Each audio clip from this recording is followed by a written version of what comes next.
guys, welcome back to another video. If you have followed our channel for any length of time, you know that I haven't put together many videos on vegetable gardening, and I hope to change that in the near future. I think next year is going to be a great and fun year. But in the meantime, we've reached out to CaliKim, who's got a really great following on YouTube, and she focuses on vegetable production, and she does it organically. So I thought it would be really fun to have her share her top 5 tips to get started with organic gardening. So here's Kim. Hi everyone. Hi Laura. Thank you so much for inviting me to be on your channel today to talk about growing your own food.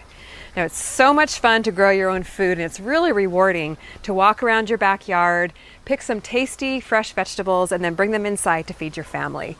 Now, some people don't grow their own food, and I ask them why. And a lot of times they say it's too complicated, takes too much time, or just costs too much money. And I'm here to tell you today, not so. I want to share with you 5 tips for growing your own productive, successful vegetable garden so you have plenty of vegetables out in your own backyard that you can bring in and feed your family. Well, the first tip, especially when you're a new gardener, is to keep it simple and keep it small.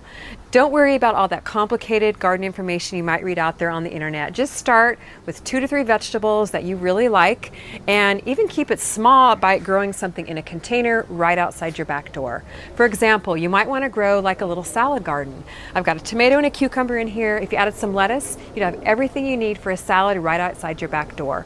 Or maybe like a little herb garden with a couple of varieties of basil, some oregano, your favorite herbs that you can just take inside, add to your meals, and really add some taste and flavor to the recipes that you're making in the kitchen. So start small, start simple, get some success, get some confidence under your belt, and you can always add more vegetables next growing season. Well, the second tip is to keep it quick. I mean, let's face it, we're all busy, we have jobs, we have kids, we have obligations, and it's really important that you make gardening fit into your schedule. And a couple little resources I like to use just to keep it quick for me. One thing is these Smart Pot bag raised beds. I'm really loving them, and they're really easy just to pop up, fill with soil, plant with seeds, and bingo, you have yourself an immediate raised bed or a little pot here. You don't have to go out and spend a lot of money or buy a fancy raised bed and spend all day building it. You've got an immediate one right here. Another little thing that I like to use is these cool little peat pellets. Now, these are really nice because you can actually plant in these indoors when it's too cold or too hot to plant them outdoors, and then bring them outside and plant them in the garden. And these are pretty neat. You just put them in water. They're little compressed pellets. Put them in water and they expand like this, and then you just plant your seeds.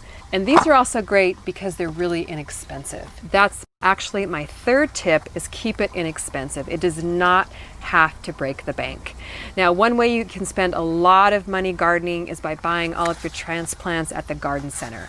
In fact, you can buy one of these packages of peat pellets just about at any garden center and a few seed packets and get your entire vegetable garden started for about $10. So it's a really great way to get started, keeping it quick, simple, and inexpensive. Now let's move on to the next tip.